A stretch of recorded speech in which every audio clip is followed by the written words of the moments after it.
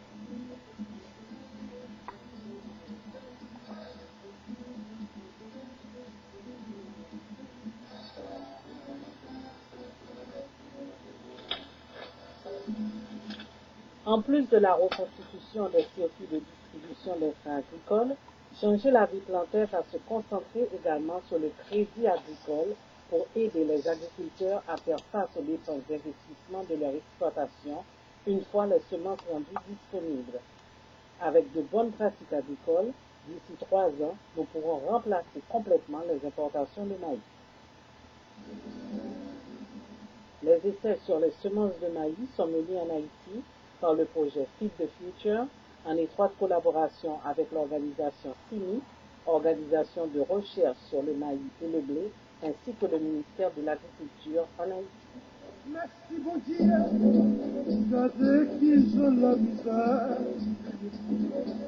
Merci bon Dieu, gardez qui sont la misère. Fini pour la pluie sauvée, maïs poussait. Tout le monde qui prend tout pour aller manger. La fait danser Congo, la fait railler Congo.